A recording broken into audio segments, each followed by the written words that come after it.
Bonjour, on continue notre formation sur les design patterns et pour aujourd'hui, on va voir le design pattern observer.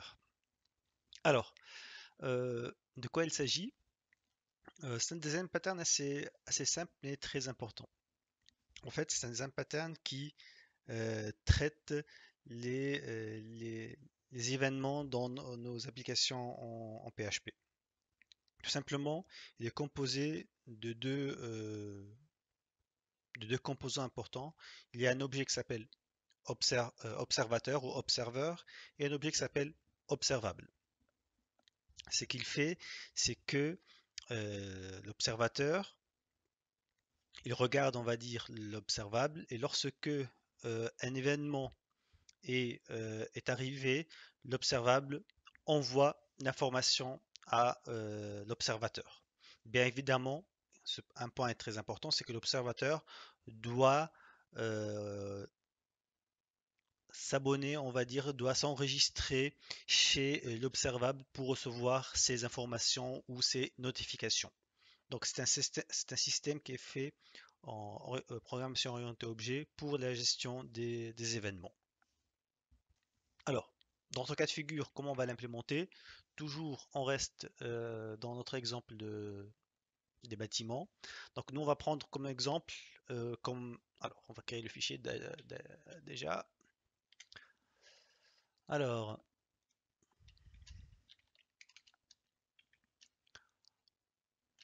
cette fois-ci, on appelle ça observer.php directement.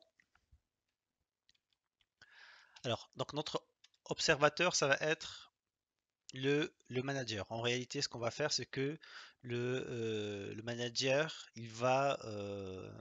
on veut qu'il reçoive des notifications lorsque un contrat a été signé ou par exemple lorsque un de ses employés constate que il y a eu une progression dans la construction des bâtiments, il va envoyer également une notification. Donc la première chose qu'on va faire, on va créer notre observateur. Donc ça, je vais l'appeler observer. Donc je vais appeler, ça va être une interface, c'est très important.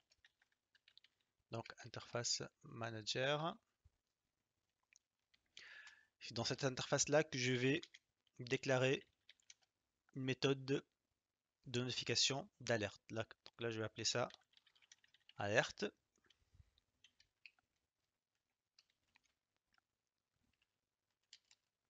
Ensuite, je vais déclarer la liste d'alertes sur lequel le manager doit s'enregistrer, doit s'abonner chez l'observable. Pardon. Alors, on va faire par exemple classe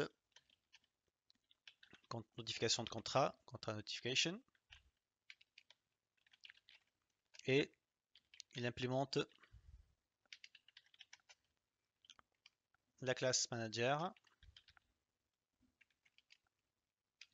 Ce qu'il va faire tout simplement, donc là, public function, on a alerte, et puis il va tout simplement dire que echo new contract signed. Un nouveau contrat a été signé. Il y a également, on peut avoir également une autre alerte lorsque la construction progress construction progress notification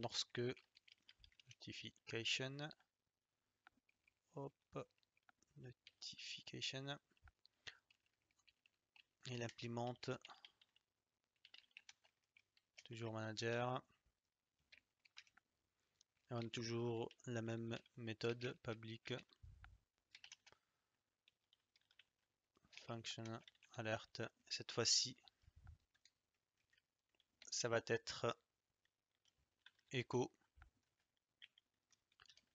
donc l'état d'avancement d'une construction de building, construction is in progress. Voilà. Très bien. Maintenant, on va venir côté observable. Pour moi, les observables vont jouer le rôle des employés. Alors, observable. La classe employé. Donc, ça va, qu'est-ce qu'ils vont faire? Donc, déjà, on va déclarer ici la méthode de, qu'on appelle ça, d'inscription ou d'abonnement à l'observable. Donc, encore une fois, il est important que l'observeur s'enregistre ou s'abonne chez l'observable. Je répète, là j'ai mélangé entre les mots. Il est important que l'observateur doit s'enregistrer chez l'observable pour recevoir une notification. Donc toujours en fait entre observeur observable, il faut bien préciser en fait le mot, sinon il peut avoir une confusion totale. Alors, donc là je vais faire ma fonction d'enregistrement. Donc là je vais faire subscribe. Alors, subscribe to notification. Et ici, il doit être l'objet manager. Donc là, sub, j'appelle ça. Et ensuite, on doit mettre toute la liste, on doit les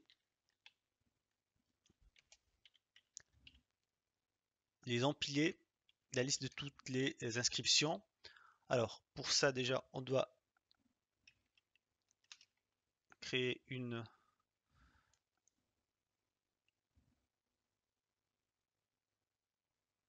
variable. Donc là, on peut faire par exemple subs.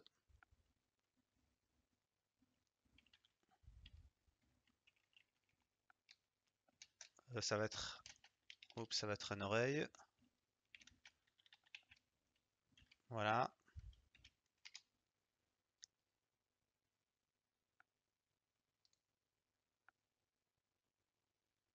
Et ensuite, dans notre oreille push, on va mettre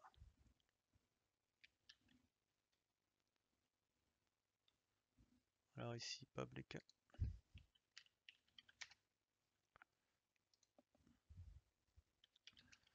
Alors this subs. Et on va ajouter après au fur et à mesure la liste de ceux qui vont s'inscrire. Voilà. Très bien. Après, il y a une deuxième méthode. Cette méthode, c'est elle qui va jouer le rôle de la notification, de l'envoi de l'information chez les managers. Donc, on va faire, moi j'ai appelé ça fonction update.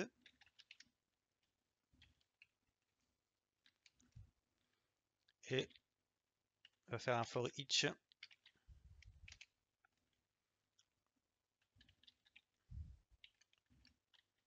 Toujours subs.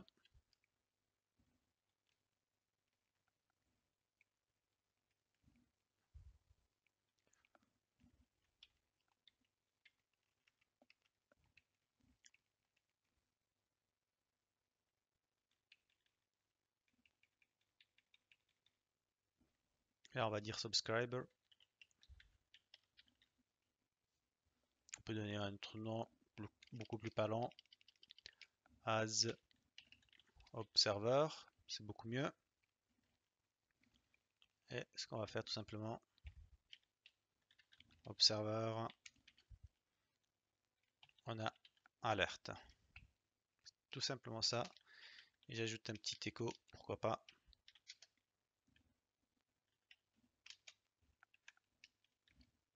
Voilà, très bien. Donc ce qui reste à faire maintenant, tout d'abord, on va créer notre observable. Donc là, je crée mon employé. Voilà. Ensuite, alors employé, très bien. Ensuite, on aura nos notifications. c'est là où on va enregistrer chez l'observable. Donc là, je vais créer par exemple, dans le cas si je vais avoir un nouveau contrat, donc new contract, voilà. Donc là, j'ai appelé contract notification. Voilà, j'ai créé la classe, l'objet du contrat. Et dans le cas où c'est une notification de type une progression de construction, alors là, new progress, ok, hop. Dans cette, je vais utiliser encore une fois plutôt progress notification. Très bien.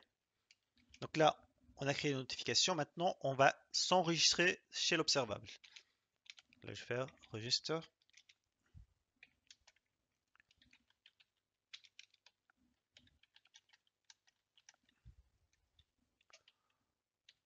Observable. Très bien. On va tout simplement faire employee. Hop. Et subscribe to notification. Voilà. Donc là, on s'est enregistré la notification. Très bien. Donc maintenant, à chaque fois qu'il y a une notification, on envoie vers l'employé. Et en utilisant vers la fin notre fameuse update, elle qui va faire la notification.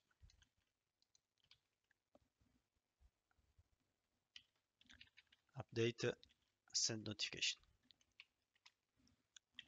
Alors, send notification. Très bien, on va tester ça. Donc, encore une fois, on a créé notre observateur manager. Cet observateur-là, il a deux types de notifications. Il a contrat lorsque on a signé un nouveau contrat ou aussi lorsque un bâtiment, la progression de bâtiment a été informée, par exemple, il y a 10%, 20%, 30%. Ensuite, on a créé notre observable. Dans cet observable-là, il y a une méthode qui permet de s'enregistrer chez l'observable pour que plus tard l'observable envoie l'information chez l'observateur qu'il y a eu une modification. Et ici, on a mis en application ça. Donc on a ici l'observable. Ici, on a nos notifications. Ces notifications, elles ont été ajoutées, elles ont été inscrites à notre observable. Vous remarquez, ici, j'ai inscrit qu'une seule notification. On va voir qu'est-ce qui va se passer. Alors, localhost, serveur en PHP. Alors, on a une erreur, ligne 52. Ligne 52.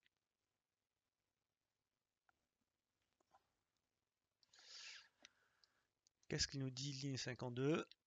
Alors, hop. Undefined variable employee. Alors, ouais, c'est juste, elle a complètement raison. Alors, on rafraîchit et voilà, new contract signed. Ça veut dire que un nouveau contrat a été signé. Alors, encore une fois, je refais la même chose. J'ajoute là, normalement, on va nous afficher deux. Voilà, un nouveau contrat signé. Donc, l'information a été envoyée qu'un nouveau contrat a été signé. Et ainsi de suite. On ajoute un troisième. Et encore une fois, un nouveau contrat. Donc là, on est d'accord qu'il est enregistré uniquement chez l'observeur. Il est enregistré uniquement lorsque, chez l'observable, lorsque un nouveau contrat a été signé. Maintenant, on va enregistrer l'observateur lorsque plutôt une progression de construction d'un bâtiment a été effectuée. Donc là, je vais ajouter new progress et la mettre dans notre méthode d'inscription à notre observable. Et on constate ici the building construction is in progress. Donc on a encore envoyé vers l'observable que il y a une notification comme quoi un nouveau bâtiment, pardon, une progression sur la construction de bâtiments est en cours. Voilà, le pattern Observer, il est simple, mais extrêmement important pour la gestion des événements dans nos applications. Merci pour votre suivi. À la prochaine. Au revoir.